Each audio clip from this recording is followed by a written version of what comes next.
Selamat siang, Assalamualaikum warahmatullahi wabarakatuh.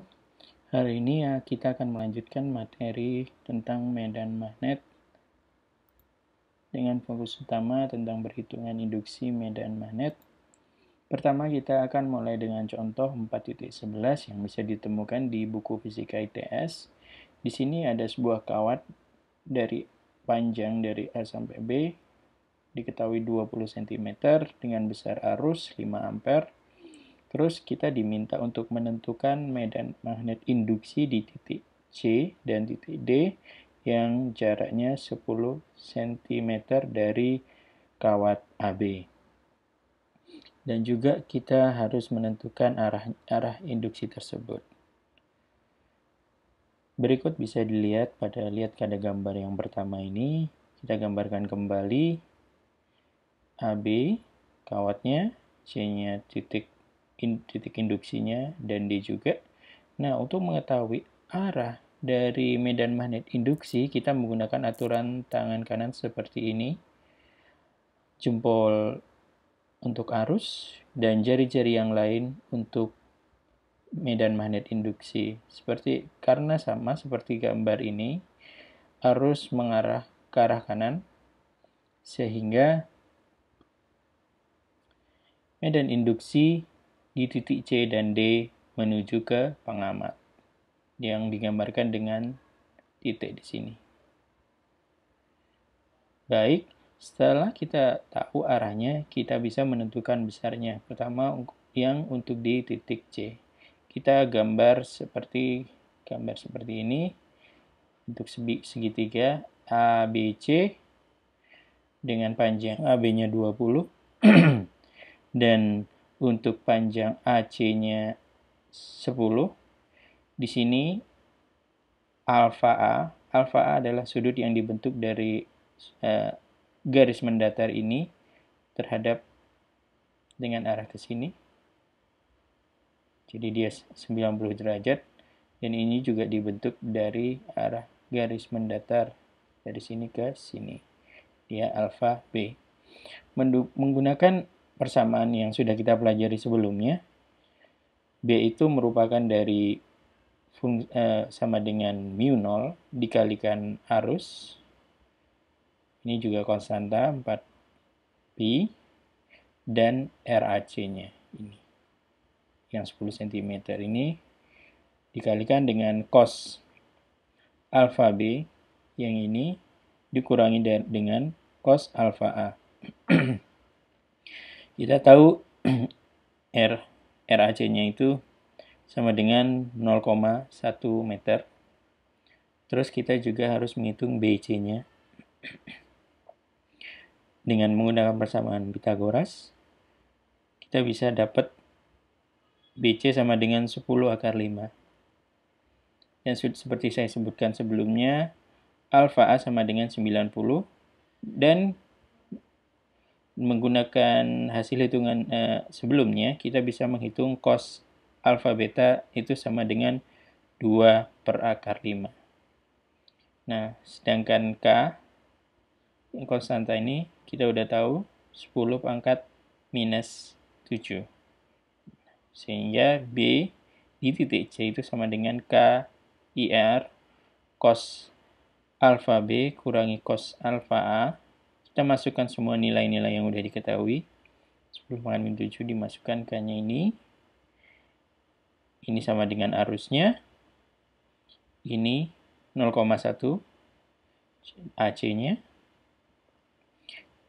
Dalam kurung, nilai cos alfa B-nya 2 per akar 5 dan dikurangi cos 90 yang nilainya 0, sehingga kita memperoleh nilai BC itu sekian. Untuk contoh dua kawat yang sejajar bisa dilihat pada contoh 4.1.3 di mana ada kawat yang pertama menuju arah atas 5 ampere dan ke bawah 10 ampere kawat yang kedua, dan di dalam dua kawat ini diapit ada sebuah bidang ABCD dengan panjang AD-nya 10 cm, CD-nya 50 cm. Jarak terdekat dari kawat yang pertama ini 10 cm, sedangkan jarak yang terdekat dari kawat kedua 20 cm. Nah, yang menjadi pertanyaan adalah tentukan flux magnet yang dilingkupi ABCD. Baik, untuk penyelesaian soal ini kita gambarkan kembali yang arus pertama ke arah atas, arus kedua ke arah bawah. Nah, seperti sebelumnya kita menggunakan aturan tangan kanan, berarti medan induksi magnet oleh I1 ini masuk ke dalam sana, dilambangkan dengan lambang X. Sedangkan yang kedua ke arah bawah ini, dia juga menghasilkan medan magnet yang ke arah masuk. Nah, sehingga flux yang dihasilkan itu adalah plus. Seperti digambarkan di sini. Flux totalnya itu adalah flux yang pertama oleh arus pertama dan flux oleh yang kedua.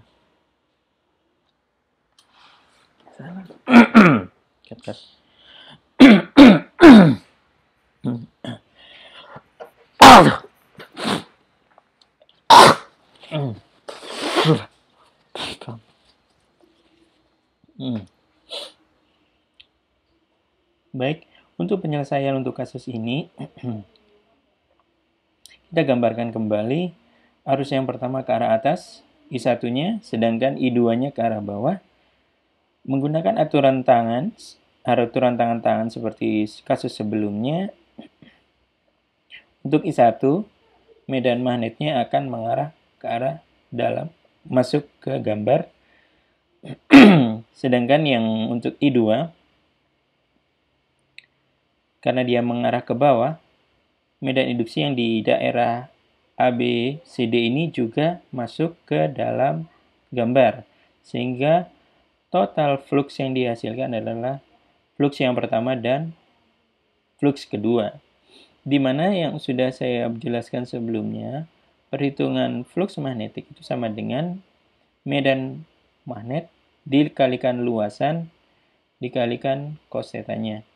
Karena untuk kasus ini, medan magnet dan medan magnet dan luasannya itu tegak lurus, maka nilai theta-nya sama dengan 0, sehingga cos 0 sama dengan 1, kita bisa ketahui aja, fluxnya itu sama dengan B kalikan A. Nah, untuk kasus ini, kita menulis pertama-tama jarak dari kawat ini ke bidang ABCD ini kita gambarkan sebagai X1 dan dia nilainya berubah-berubah. Perubahan jarak ini kita gambarkan sebagai dx1. Sedangkan untuk arus yang kedua jaraknya X2 dan dia juga berubah-ubah jaraknya, kita gambarkan dengan komponen kecil ini dx2 ini. Nah, sedangkan A-nya itu sendiri bisa dituliskan sebagai L. L ini adalah panjang kawat yang ini, bisa AB atau CD-nya dikalikan dx-nya, komponen yang kecil di sini. Nah, seperti yang sudah saya sebutkan sebelumnya, nilai flux totalnya itu sama dengan flux pertama ditambah flux yang kedua, di mana merupakan perkalian B1 dengan komponen luasan A1, B2 kalikan luasan A2D A2, di mana B1-nya itu sama dengan mu 0 kalikan I1 per 2pi X1. Ini untuk kawat yang panjang, sangat panjang. Dan untuk B2-nya itu bergantung pada ini, sama ini konstanta dikalikan dengan arus I2-nya dibagi X2. Kita masukkan B1 ke sini, B2-nya ke sini, A1-nya sama dengan L dx1. Ini L dx2-nya merupakan dA2-nya itu sama, kita bisa gambarkan seperti ini. Kemudian kita bisa integralkan kanan kiri sehingga ini kita bisa dapat flux totalnya. Nah, karena yang ini cuma bergantung pada X1, kita bisa integralkan ini. Nilainya dari 10 sampai 20. Untuk yang ini kan jarak yang terdekatnya itu 10 cm sampai yang paling gedenya itu kawat ini ke sini ke titik A itu 10, makanya kita masukkan batas bawahnya 10. Terus jarak yang terjauhnya ke titik D itu sama dengan 20 ditambah dengan ini mu0 per 2pi per I2 kalikan L. Nah, sedangkan yang ini batas bawahnya adalah 20 karena jarak yang ini, jarak terdekatnya itu adalah 20, sedangkan yang terjauhnya titik A ini adalah 30. Kita bisa masukkan ke sini, ini sama dengan ini. Terus integral 1/x itu kan sama dengan ln x1 dari 10 ke 20. Ini juga ln x2 dari 20 ke 30. Kita dapat persamaan kayak seperti ini. Mu0 kalikan L per 2pi kalikan I1 ln 20 per 10. Terus I2 kalikan ln 30 per 20. Nah, kalau kita masukkan semua persamaannya, mu0-nya sama dengan ini, 12,5710 pangkat min 7. Sedangkan L-nya sama dengan AB, sama dengan CD, sama dengan 0,5 meter. Terus nilainya ini 2, ini kalikan 3,14. I1-nya sama dengan 5. Dan ini nilai ln 2 plus ininya 10 dikalikan ln 1,5. Akhirnya kita peroleh nilai 7,5310 pangkat min 7 Weber per. Selanjutnya diberikan contoh 4.14 untuk kasus induksi magnetik di kawat lingkaran.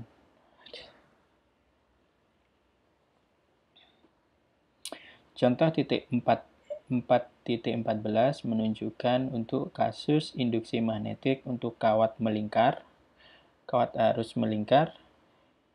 Di sini I1-nya untuk kawat melingkar yang pertama punya I1 sama dengan 5 ampere, jari-jarinya R. Yang kedua juga sama, punya jari-jari R dan I2 cuma 5 ampere. Perbedaannya adalah yang satu ke arah sana, ke arah atas. Terus yang ini ke arah bawah, arah arusnya. Jarak antara A dan B sama dengan 20 cm. B ke C juga 20 cm. Pertanyaan dari soal ini, tentukan induksi magnetik di titik P dan titik C. Baik, kita gambarkan lagi seperti gambar yang sebelumnya. Untuk mengetahui arah dari magnet induksinya, kita menggunakan aturan tangan yang seperti ini. Berbeda seperti sebelumnya. Yang sebelumnya kita berasumsi bahwa untuk jempol kita pakai I dan jari-jari yang lain untuk B, untuk kawat lurus. Tapi untuk kawat melingkar atau solenoida kita menggunakan sebaliknya. Yang bagian jari-jari yang lain, yang bagian melingkar ini, kita asumsikan dia sebagai arus I. Sedangkan jempol ini kita asumsikan sebagai medan magnet. Nah, sehingga dengan mudah kita bisa menentukan kemana arah medan magnetnya untuk kasus ini. Ketika dia arahnya ke atas sini, maka B1-nya itu ke arah sini, di titik P. Sedangkan untuk yang lingkaran kedua, arah arusnya ke sini, ke arah bawah, dia ke B2-nya ke arah kanan sini. Ini, yang lingkaran kedua ini mirip dengan gambar yang ini. Sedangkan gambar yang ini berkebalikan dengan gambar ini. Nah, dari gambar ini kita ketahui bahwa jarak AP dan BP itu sama, sehingga besarnya B1 sama B2 itu sama. Cuman mereka berlawanan arah.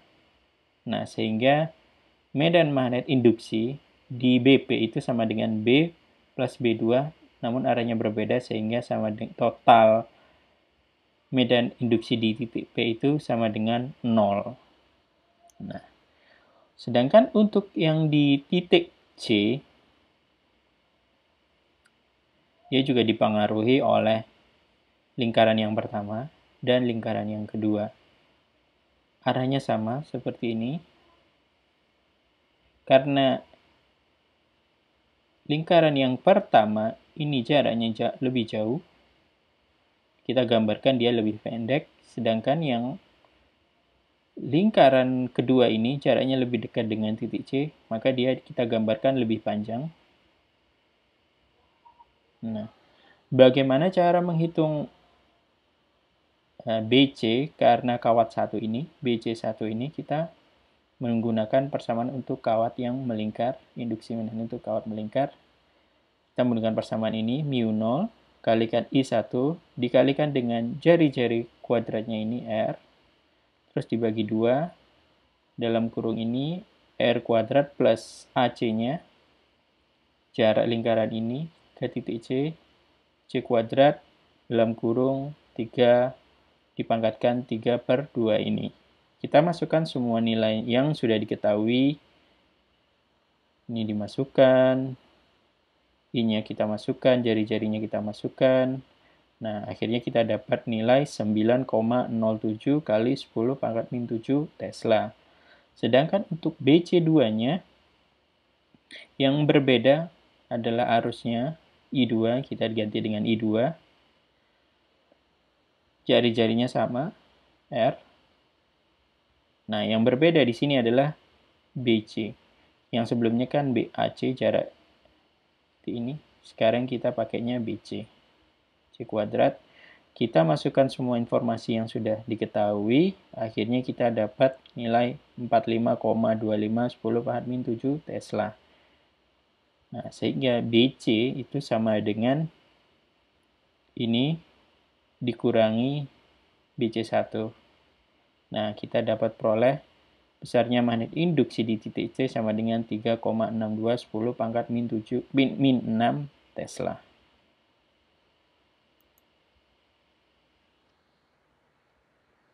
Nah, untuk kasus yang di selenoida, ini bisa di salah satu nomor soal di buku C nomor 18, diketahui bahwa selenoida dengan panjang L 50 cm punya jari-jari dari sini ke sini itu 3 cm, terus dialiri arus sebesar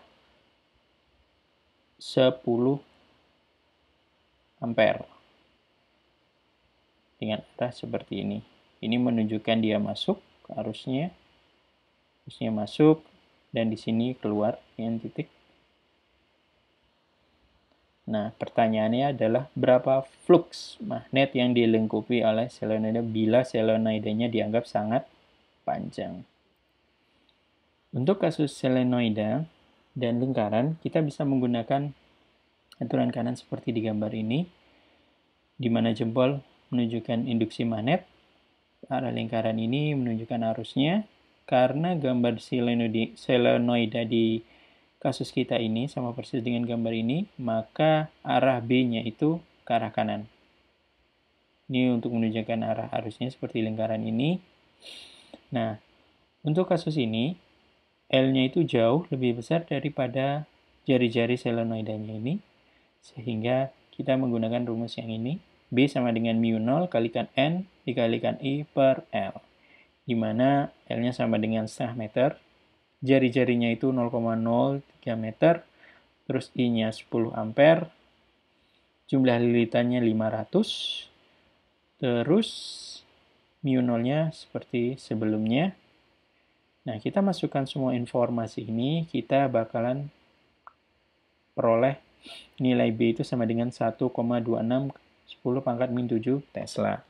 Nah, karena kita diperintahkan untuk menghitung nilai fluxnya, jadi kita harus menghitung lingkaran dalam dari solenoida, di mana untuk kasus ini B-nya itu tegak lurus dengan luasannya dengan A, sehingga cos θ-nya itu sama dengan 1, di mana sudutnya θ-nya itu sama dengan 0, sehingga fluxnya itu B kalikan A, dan A-nya itu sama dengan lingkaran, sehingga kita hitung Pi kalikan R kuadrat.